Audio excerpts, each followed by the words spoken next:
Grazie per questa opportunità. Il tema non è la terza rivoluzione industriale, che non è industriale soltanto, è molto più largo, è molto più larga, ma è l'impatto di le implicazioni possibili di questa su lavoro e disuguaglianza. L'ottica con cui lo affronto è l'ottica di un analista empirico, cioè non mi spingo su modellazioni che mi paiono o troppo semplificate o non confermate da riscontri empirici. E anche se la riflessione è sul merito, darò qualche attenzione anche a questioni di misura, perché per un certo verso le trasformazioni dell'information come ICT, ecco, questo è il primo anglicismo che userò, che è rapido. Le trasformazioni che questa impone richiedono un affinamento degli strumenti di misura e per certi versi lo consentono, nel senso che rispetto a una tradizione di misura dei fenomeni economici e sociali fatta per aggregati, c'è ora la possibilità di lavorare su quelli che si chiamano microdati, cioè dati riferiti a singole unità, individui, imprese, famiglie, scuole. E per questi abbiamo dati che seguono le persone nel tempo, che sono longitudinali, quindi consentono di cogliere cambiamenti a una scala molto più micro. Perché il titolo e perché il punto interrogativo? Perché condizioni inospitali? Gli esiti non dipendono solo dall'ICT. L'ICT non è un fattore esogeno che decide dell'evoluzione dell'economia e della società. Interagiscono con questa le risposte che le istituzioni, le politiche danno. E il tema quindi la riflessione dovrebbe incorporare questa endogeneità. Questo è estremamente difficile perché bisognerebbe capire le interdipendenze fra dinamica economica e sociale indotta dall'ICT e scelta delle istituzioni. È un tema estremamente complesso, anche se farò riferimento a alcune scelte fatte da istituzioni che concorrono. Quindi sono condizioni inospitali che vengono dalla tecnologia, se vogliamo, e delle quali non sappiamo ancora gli esiti, dipenderanno da quello che succederà nei prossimi decenni. Per quindi condizioni inospitali con un punto di domanda. Parto da lontano. Marzo 1930, sono passati 6 mesi dallo scoppio della borsa di New York, di Wall Street, e dall'inizio della Grande Depressione. Keynes è a Madrid. Keynes, questa personalità molteplice, probabilista, economista, grande amministratore dello Stato, rappresentante dell'Inghilterra nella... Basta stare più vicini, spero, perché la voce non c'è. Rappresentante del Regno Unito alla conferenza di Parigi sui danni di guerra dopo la Prima Guerra Mondiale e rappresentante del Regno Unito nel trattato di Bretton Woods, nella regolazione del nuovo sistema economico. E si pone, dice, non stiamo a badare a questi acciacchi di vecchiaia, a queste ansie di breve periodo, guardiamo uno sguardo di lungo periodo. Cosa potrà essere la vita economica di qui a 100 anni? Cosa potrà essere la vita economica per i nostri nipoti? E con una introduzione storica si affida poi, dice, alla scienza e all'interesse composto, alla tecnologia e all'economia, se vogliamo. E dice, entro 100 anni avremo un livello di vita economica 8 volte superiore a quello odierno.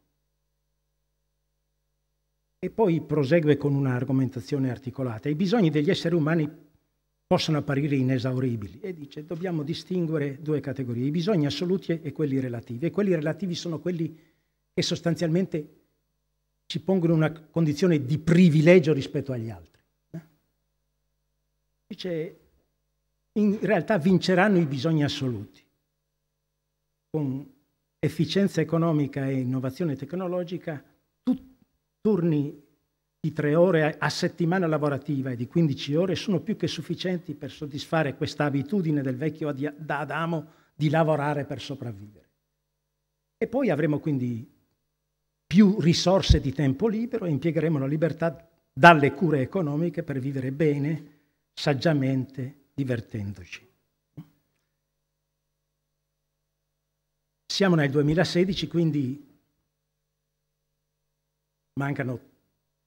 siamo nel 2018, mancano 32 anni alla scadenza, 12 anni al 2030, la scadenza dell'orizzonte economico di Keynes. E la previsione aggregata è sorprendentemente prossima ai risultati. Abbiamo i dati sul 40, non sul 30 nelle serie storiche sull'economia. Il prodotto interno lordo, il flusso di reddito prodotto nel 2016 rispetto al 2040 a livello mondiale, misurato qui accenno ai primi 2 problemi di misura. I problemi sono questi. Nel tempo varia il potere d'acquisto della moneta. Quindi dobbiamo stimare il reddito prescindendo dalle dinamiche di inflazione, di aumento dei prezzi. Quindi lo dobbiamo tradurre in termini reali, scontandolo con un indice dei prezzi.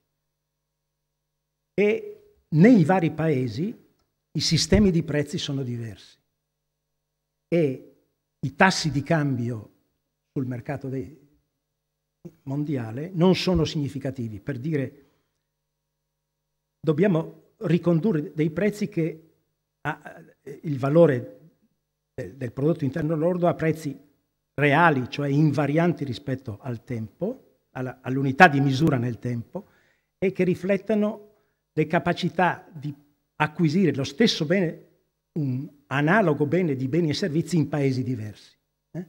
Dobbiamo scontare per differenti strutture di consumi e conseguentemente di prezzi fra paesi.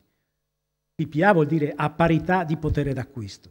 Questo è importante, un esempio può darne il senso. Il cambio ufficiale fra dollaro e rupia in India è di 45 rupie per un reddito.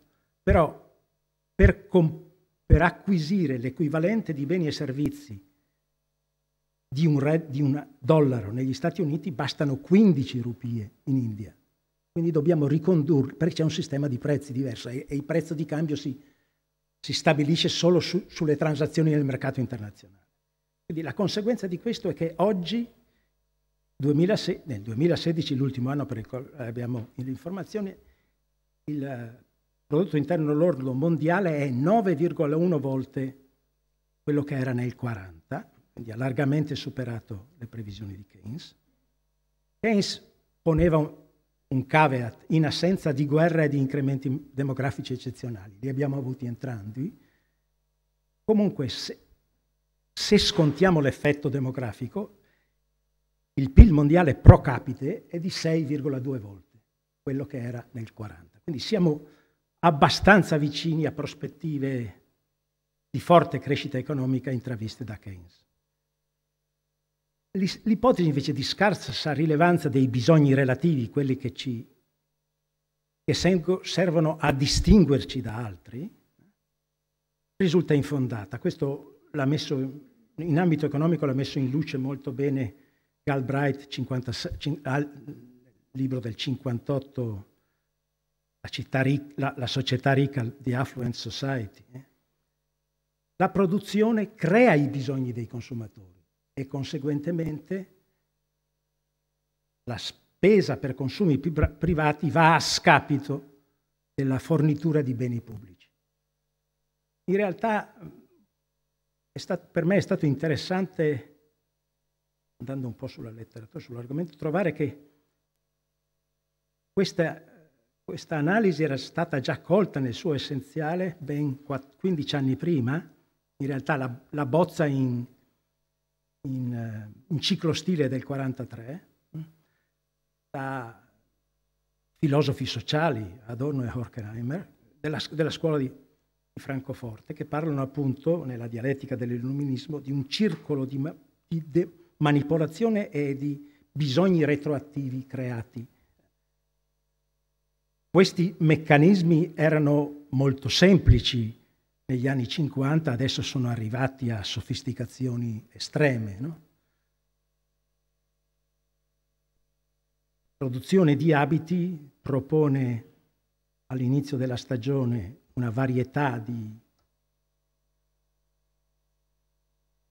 offerta e in base alle prime reazioni dei compratori, siccome la produzione è a tempo istantaneo, no? Orienta la produzione sui beni immediatamente prodotti. Quindi si crea addirittura una retroazione già colta nel 1944. Quindi non succede quello che pensava Keynes, che la scelta sarebbe andata verso il vivere bene piacevolmente e con saggezza. Il tema dell'ICT è particolarmente complesso, si usa dire, no? È questione molto complessa. Qui è questione molto complessa, perché l'innovazione dell'ICT ha una pervasività nuova che le precedenti rivoluzioni industriali non hanno avuto. Sostanzialmente cambia la scala del tempo e dello spazio. E quindi gli affetti sono sui processi economici, sulle relazioni sociali, sui processi cognitivi.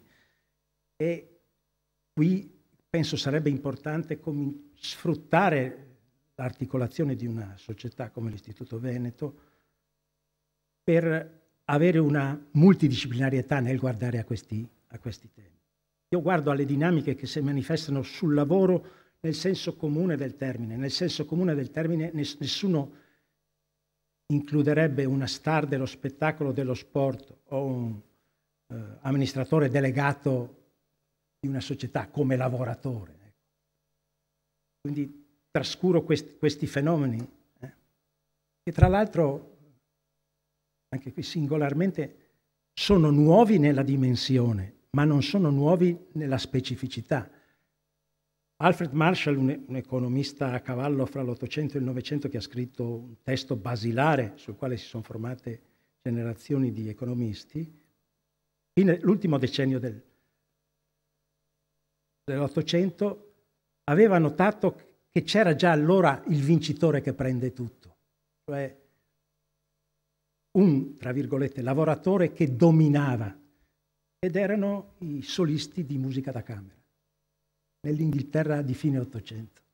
Avevano delle remunerazioni al di fuori del campo di variazione ragionevole. Quindi il fenomeno non è nuovissimo, ma allora era qualche pianista o violinista o violoncellista. Adesso è diverso.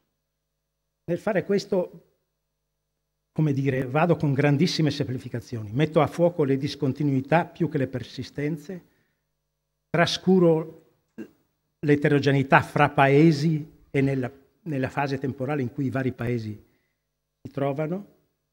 Non mi inoltro, già l'ho detto, su spiegazioni strutturali con modelli. Manca l'indispensabile multidisciplinarietà. Io resterò nel mio campo con qualche incursione, perché è impossibile evitarla in dimensioni più larghe. Parto da un poco più lontano. Robert Gordon è un importante economista storico, statistico statunitense, che nel 2016 ha sostanzialmente concluso la sua carriera accademica con un volume basilare che resta nella storia: l'ascesa e la caduta della crescita americana. E parla del 1870-1970 come un secolo speciale, in cui si crea questa condizione felice per cui aumenta l'uso delle macchine, cresce la produttività, cresce l'occupazione, crescono i redditi vengono distribuiti e crescono i consumi, e non si creano, al di là dei cicli economici, drammatiche tensioni, anche perché si realizza una forma di redistribuzione significativa. Questo cosa ci dice? Ci dice che le innovazioni tecnologiche, che sono nella seconda e dopo la prima rivoluzione industriale obbediscono a una esemplificazione che aveva usato Schumpeter, realizzano distruzione creativa. Quindi non c'è il luddismo, non c'è la macchina che uccide il lavoro. Si distrugge e si ricrea. E questo è il secondo risultato che consegna questo secolo speciale, è la cosiddetta curva di Kuznets. Kuznets è uno statistico economista polacco, emigrato prima della Seconda Guerra Mondiale negli Stati Uniti, ebreo, che dice che la distribuzione dei redditi personali in un primo momento la disuguaglianza nella distribuzione dei redditi personali con un qualche indice, il primo periodo sale e poi però scende. A una fase di crescita della disuguaglianza segue una fase di riduzione della disuguaglianza e la interpreta questa come dire, una legge fondamentale, non una caratteristica di un periodo storico. E questa curva di Kuznets, che è quindi a U rovesciata, se abbiamo un indicatore di disuguaglianza nel tempo fra paesi poveri e paesi ricchi, prima cresce e poi cala, si afferma come quasi un'invarianza nei processi economici. Dopo il 70 comincia a avere evidenze e propone riflessioni preoccupate su tre fronti. Il primo, che cade la produttività, cioè il prodotto per risorse impiegate, lavoro e capitale, cioè cade la crescita della produttività. Non è che diminuisca, ma il tasso di crescita diminuisce. La derivata, insomma, non il livello. E cita quello che è noto come paradosso di Solow è un premio Nobel dell'economia che già nell'87 aveva detto: puoi vedere che l'età dei computer è dappertutto, tranne che nelle statistiche sulla produttività. E l'interrogativo rimane, ancora nel 14 c'è una serie di contributi sull'argomento. E cresce la disuguaglianza. Quindi viene messa in crisi la validità generale della curva di Kuznets come curva che caratterizza i processi economici. Per una serie di ragioni che non è qui il caso, sulle quali tornerò tra l'altro. Cosa succede? Questa è la distribuzione dei tassi annui di crescita percentuali dal 1900 al 2014, il blu per decenni, l'anno è l'anno finale del decennio, il blu è la curva proposta, la distribuzione proposta da Gordon, il rosso è una distribuzione alternativa, una tassa di crescita alternativo proposto da Nordhaus sui dati elementari di Gordon, con ipotesi diverse sul tasso di produttività. E cosa notate? Che il picco della crescita per gli Stati Uniti è dal 30 al 60. In questa finestra. No? Poi, cioè è l'era di Roosevelt, per capirci, del primo Roosevelt. Il profilo della crescita, se guardassimo ai paesi dell'Europa occidentale, è molto simile, salvo per un aspetto, che i paesi occidentali soffrono della Prima Guerra Mondiale e quindi quelli che i francesi hanno chiamato i 30 glorieux, i 30 anni gloriosi dello sviluppo equo dell'economia, si collocano nel dopoguerra, dal 45 al 75, sono più spostati a destra. Ed è questo un pericolo che, tra l'altro, molti di noi, i più anziani perlomeno, hanno conosciuto, che è singolare nella storia del paese mondiale, cioè è un periodo in cui un sistema capitalistico incentrato sul libero mercato però trova una compensazione in chiave redistributiva molto forte. Le disuguaglianze si riducono, fornitura di beni pubblici sanità, istruzione e via dicendo. Sono molto forti, sono i 30 gloriosi. E qui c'è l'evidenza di questo, no? I periodi dopo il 45 sono divisi in tre segmenti. La prima colonna che segue è il tasso medio anno di crescita, quindi la crescita venendo vicini a noi passa dal 2,7% ogni anno in media al 2,2%, all'1,1% e parallelamente cresce la distribuzione, la disuguaglianza. Nella seconda parte immaginate di prendere la distribuzione del reddito in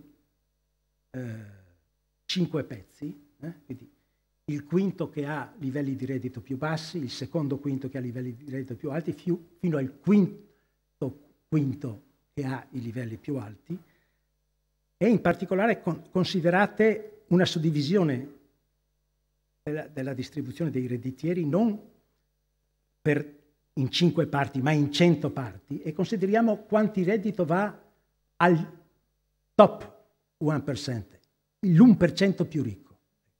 Allora, il primo quinto, nel primo periodo, al primo quinto va il 3%, al quinto che sta in mezzo va il 2,8%, all'1% più ricco va all'1,4% di crescita. Saltiamo al terzo. Nel terzo periodo, dove la crescita è molto minore, 1,3% medio anno verso il 2,7%, il quinto dei più poveri ha una crescita media annua dello 0,1%, il mediano, il quinto mediano ha la crescita dell'1,1%, l'1% più ricco cresce del 2,3%. Quindi i due fenomeni di declino della crescita del reddito disponibile e di crescita della disuguaglianza emergono con molta forza. Cosa fa la rivoluzione digitale? Io uso una schematizzazione molto drastica, ma non prendetela troppo sul serio perché sono molto interrelati gli aspetti, ma che ci serve poi per cercare di distinguere qualche cosa. La prima dimensione è la dimensione di crescita del potere di calcolo dei computer. La legge di Moore dice che ogni 2 anni si raddoppia. Adesso pare si stia rallentando, ma insomma per molto tempo è stata questa. La seconda dimensione è dove si trasferisce questo potere di calcolo, oltre che negli dipartimenti universitari. Si trasferisce nella robotica industriale ai processi simili. Robotica industriale per gli ingegneri ha un significato piuttosto preciso, cioè un robot è una macchina pienamente autonoma e riprogrammabile, che può fare non solo una cosa, ma può essere riprogrammata per fare altre cose. Quindi molte macchine che conosciamo sono macchine automatiche, ma non sono robot nella definizione che loro usano. Bene, se lo intendiamo in senso più lato e arriviamo anche a sistemi che fanno interagire robot e umani, questa è la parte che si traduce in modificazioni dell'organizzazione dei processi produttivi e della produzione. C'è una terza dimensione che è quella in prospettiva più importante e sfidante, è quella che in gergo apprendimento dalle macchine.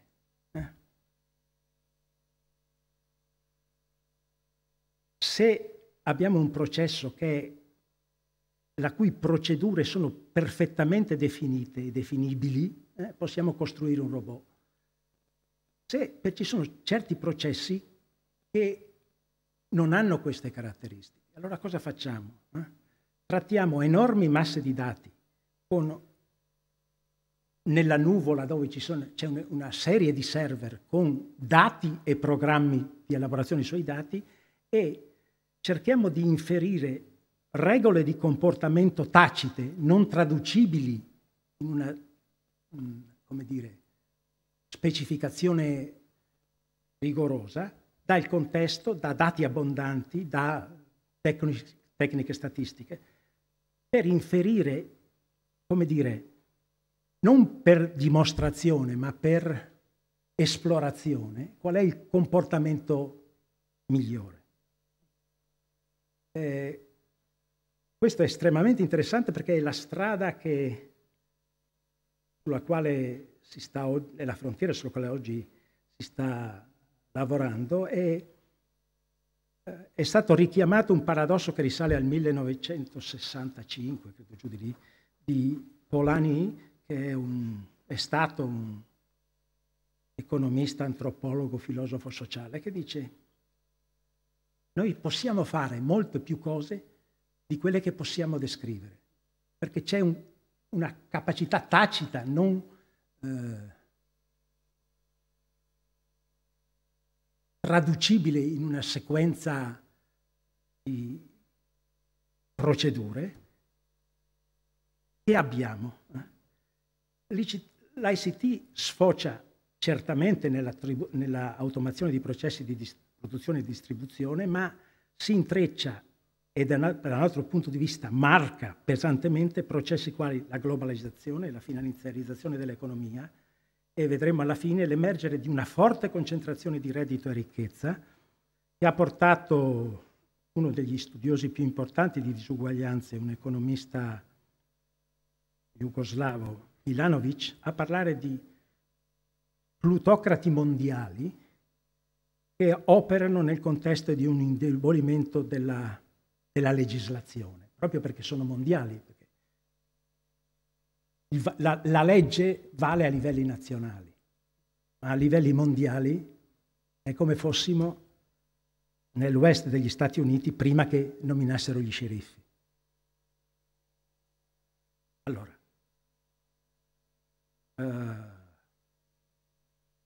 quali sono i fenomeni sul lavoro e sulla disuguaglianza che emergono?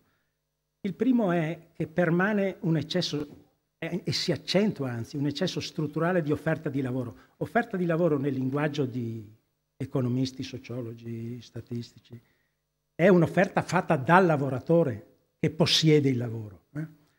La domanda di lavoro è la domanda richiesta dall'imprenditore al lavoratore, quindi offerta di lavoro è la propensione a lavorare che esprime la collettività delle persone.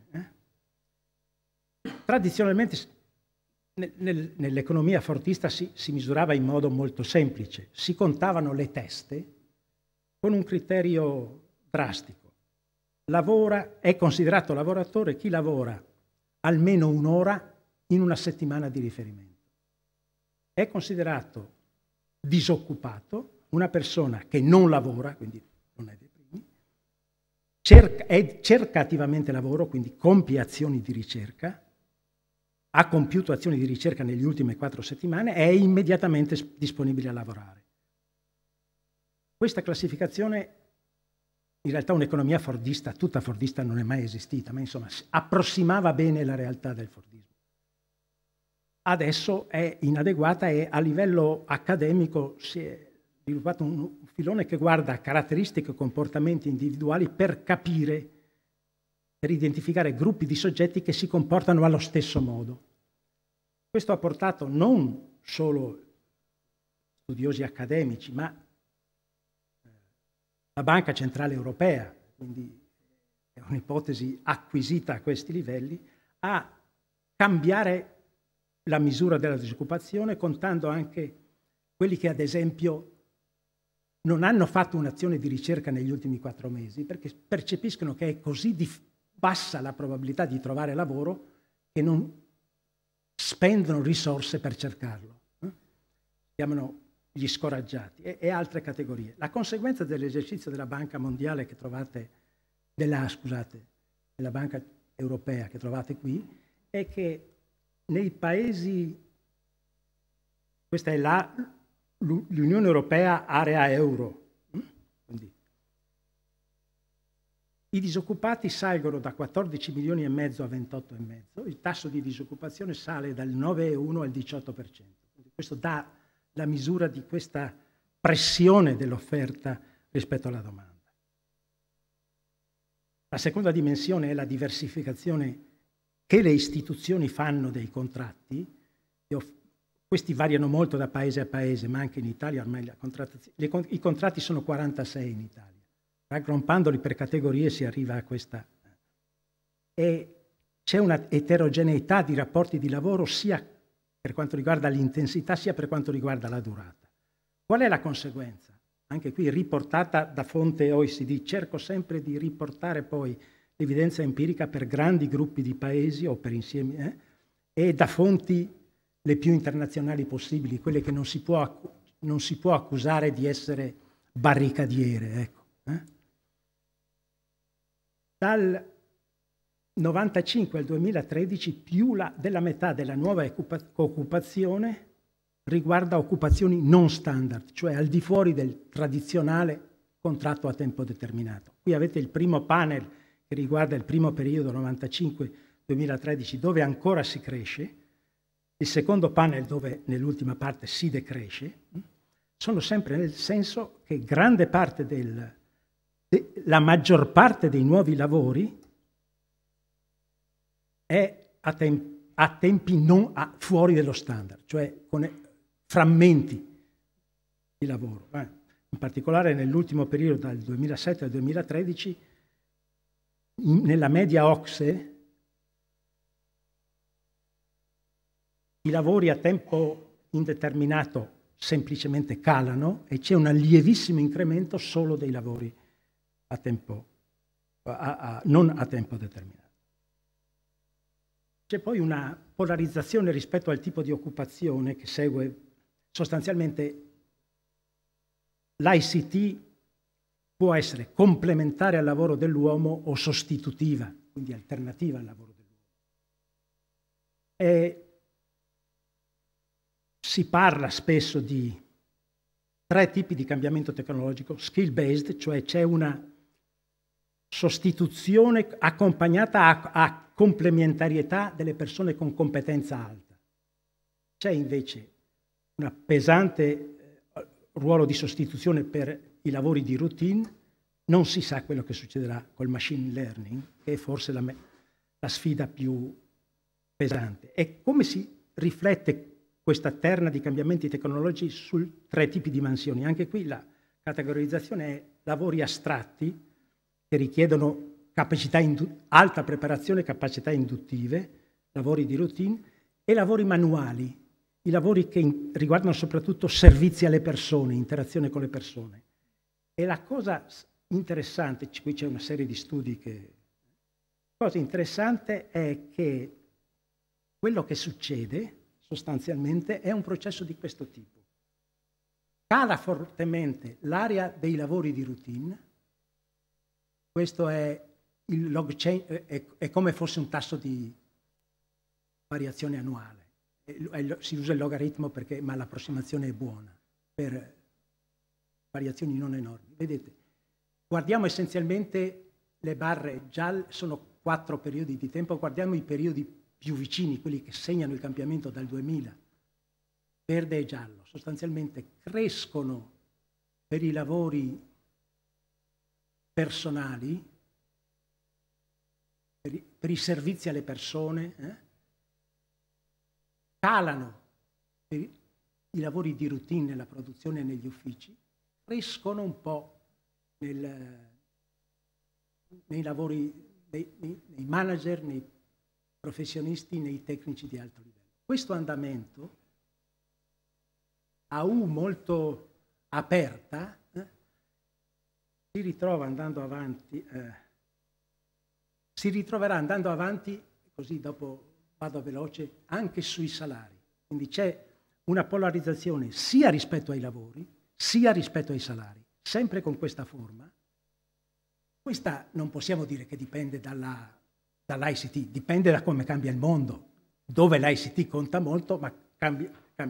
Ci sono anche studi però molto interessanti che studiano l'effetto della esposizione ai robot, cioè della robotica industriale, sul tasso di occupazione negli Stati Uniti 93-2007.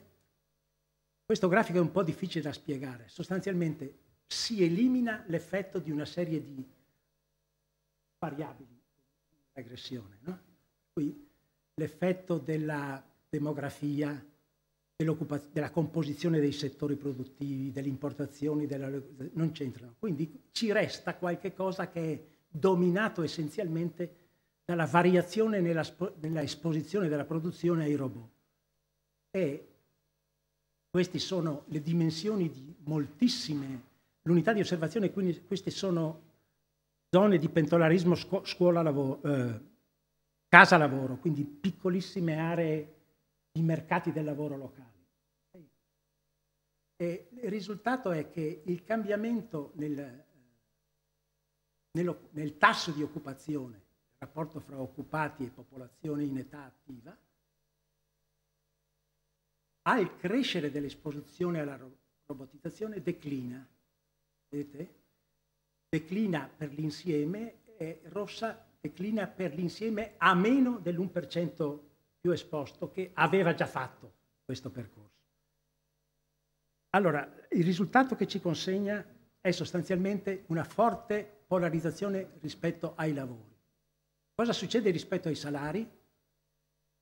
Questo è un preliminare che dice moltissimo. Qui vedete sempre fonte OECD, questo è la crescita dell'indice di produttività, prodotto per unità di lavoro, ora lavorata, ok? Dal 2000 al 2013. Questa è la crescita dei salari reali, dell'indice dei salari reali, partendo da base 1999 fatto 100. Reale perché è scontato dagli effetti dell'inflazione. Vedete che c'è una divergenza fortissima. La produttività del lavoro cresce del 18%. I salari reali crescono. Di conseguenza, questo è un altro anglicismo, scusate. La conseguenza è quale parte del valore aggiunto del reddito prodotto da un'impresa va al lavoro, come compensazione del lavoro. E questi sono gli Stati Uniti e sono l'emblema. In tutti i paesi, tranne un paio, la curva è decrescente. Cioè nel tempo, al crescere dello sviluppo economico, si riduce la parte di reddito prodotto che va ai salari. Questo si ritrova, e anche qui vedete, guardate queste due curve, sono gli anni più recenti, ancora l'andamento che dicevamo prima, no? Che avevamo visto. Crescono relativamente alla media, quindi può voler dire anche che calano di meno per le professioni più deboli, quelle con reddito all'inizio più basso, sempre qui è diviso anche qua in 5 parti, il primo 20%, il secondo 20%.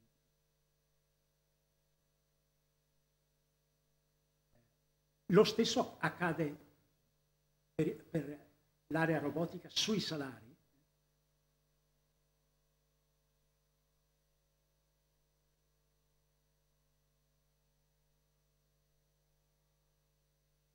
In sostanza, quello che accade è che globalmente su occupazione e salari gli effetti sono sono il saldo di un effetto sostituzione, distruggo posti di lavoro, un effetto compensato da un effetto di crescita della domanda di altri beni e servizi e da un effetto di, quelli che gli inglesi dicono, effetti di dispersione sulla domanda locale, che è essenzialmente di servizi alle persone. Questi due compensano l'effetto sostituzione, ma qual è il saldo? Adesso sappiamo con sufficiente credibilità, a uno stadio in cui l'apprendimento dalle macchine non è ancora in atto, e c'è una forte polarizzazione dei tipi di occupazione dei salari, la fascia media è compressa, c'è una forte contrazione della quota di prodotto pagata ai lavoratori e un moderato calo dell'occupazione aggregata. Qui ci sono ancora posizioni discutibili. Un ulteriore passo in avanti è stato fatto l'anno scorso da un gruppo di autori statunitensi che sostanzialmente dicono che succede questo, vincono le imprese superstar, cioè c'è una concentrazione del mercato dei prodotti e del mercato della distribuzione che è dominata sempre di più dalle imprese superstar, che hanno i profitti più alti, la più bassa quota di retribuzione del lavoro e hanno le più alte vendite. Quindi si va a un processo sostanzialmente oligo o monopolistico. Ancora più preoccupante perché altri studi hanno mostrato che quella crescita compensativa dei servizi locali è sostanzialmente finanziata dai redditi da capitale, non dai redditi da lavoro. Freeman intitola un suo saggio in modo efficace: chi possiede i robot è quello che decide. C'è una perdita di potere contrattuale dei sindacati, che non credo serva che io spieghi. Interessante invece come le politiche hanno favorito questo e per molti di noi, per me per primo che non ero andato così indietro, è sorprendente vedere la riduzione dei processi di produttività, di progressività fiscale. Qui guardate le due linee rosse. Questa è l'aliquota marginale sull'IRPEF degli Stati Uniti. Okay? No. Questa, no. La rossa è la scala è questa. Okay? Che vuol dire? Che partiva nel 1962 l'aliquota marginale dei redditi più alti degli Stati Uniti era dell'ordine dell'87%. Okay? Adesso, prima di Trump, poi c'è l'abbassamento di Trump, era con Obama era del 42%. Questa è l'altra rossa, è l'aliquota marginale sui guadagni in conto capitale, che non ha variato molto ed è sempre stata inferiore all'aliquota marginale redditivo. Questo è sconvolgente, è interessante. Questo è il cambiamento. Grazie. Questo è il cambiamento.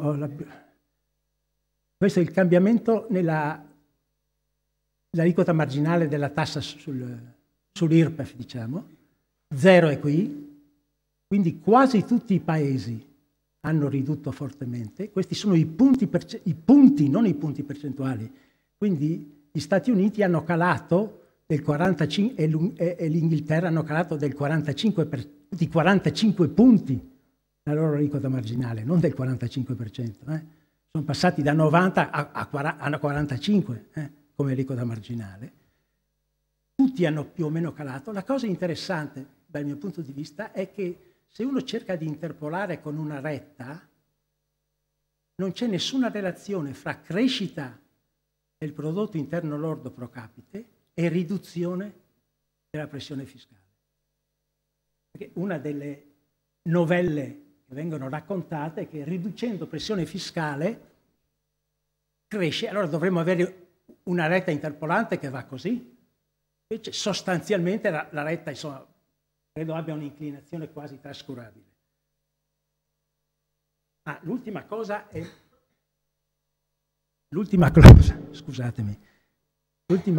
è questo salto negli studi sulla disuguaglianza che viene in buona parte dall'utilizzazione di basi di dati individuali alla scala mondiale. Sforzi compiuti da Income Study, che è partito con gli studi sull'Europa, la World Bank, soprattutto per i paesi meno sviluppati. Questo è il Wealth, quindi ricchezza e reddito database, che è il risultato di uno sforzo stimolato da Atkinson e Piketty, due studiosi di altissimo livello su questi temi. Usiamo 3 semplici strumenti. L'indice di Gini, che è un indicatore, il nostro Gini, il Gini dell'Istituto Veneto, che è un indicatore diretto di disuguaglianza che varia da 0, quando c'è distribuzione perfettamente uguale, a 1 quando 1 ha tutto e gli altri 99 non hanno niente. Teniamo conto che il campo di variazione empirico di interesse non è da 0 a 1, è grosso modo da 20 a 60, 70. Nei paesi sviluppati è tra 20 e 45, quindi cambiare di un punto in questo segmento più ridotto è importante. La distribuzione che abbiamo già visto per quantili, che usualmente era per ventili, no, per quintili, abbiamo visto i 5 pezzi, usualmente è per decili, adesso è per centili, con un fuoco sull'1% più ricco, sull'1% dell'1% più ricco, 1 su 10.000, sull'1% dell'1% dell'1% più ricco, quindi su 1 su 1 milione. È un indice che ha un norma strano, che si chiama curva, è prodotto di recente, e lo presento perché uso solo quello dopo. Curva globale di incidenza, finisco.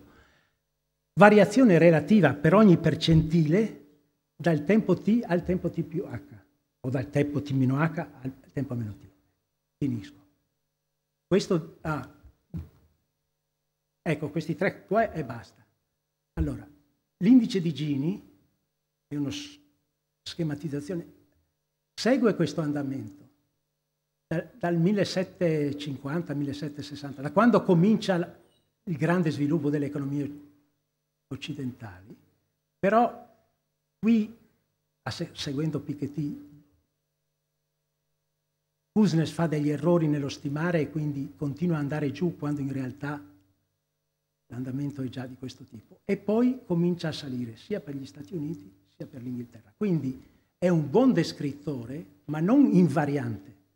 O varia nei periodi di tempo in modo indeterminato o segue delle lunghissime onde. Qui riparte un altro ciclo lunghissimo, in cui c'è prima disuguaglianza e poi forse si ritorna all'eguaglianza. Questo evidenzia, questi sono i paesi europei per tutti dal 85 al 13, tranne alcuni, l'indice di Gini cresce e la cosa più interessante è questo indice, questa utilizzazione dell'indice che è fatta a livello mondiale, sono stime, margini di approssimazione, quindi ho diviso in percentili o in decili qui, ho la distribuzione del reddito mondiale pro capite reale a parità di potere d'acquisto, anzi il guadagno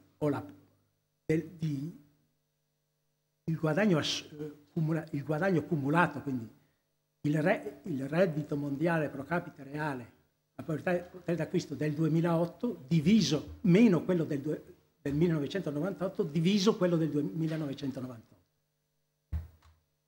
Questa curva è anche chiamata curva AS reclinata, perché vedete questa è una S, no? O più semplicemente curva dell'elefante. Sì. Immaginiamo che questa sia la proboscide, questa è la curva. E cosa ci dice? Ci dice che le persone che erano tra il 40 e il 60%, 65% della distribuzione del reddito mondiale, sono quelle che sono cresciute di più. Questi sono la classe emergente mondiale fatta per il 90% di cinesi, indiani, paesi confinanti. Intorno all'80%, ma con una distribuzione molto più stretta. Ci sono la parte bassina della classe media dei paesi più ricchi del mondo, cioè Stati Uniti, Europa occidentale, Australia e Giappone. Questi, nell'intervallo di 10 anni, no, ho sbagliato, è 88 qui, scusate, non hanno avuto alcun aumento di reddito. Questo è l'aumento esplosivo di una frazione piccolissima. I grandi ricchi, quella che erano i grandi ricchi dell'economia mondiale, che sono diventati ancora più ricchi di prima, al punto che passando lì sono variazioni relative, passando alle variazioni assolute, il 19%, l'1% più ricco ha guadagnato il 19% della differenza assoluta. Il gruppo tra il 2 e il 5% ha guadagnato il 25% dell'incidenza assoluta. Quindi una polarizzazione. Tra l'altro qui in questa frazione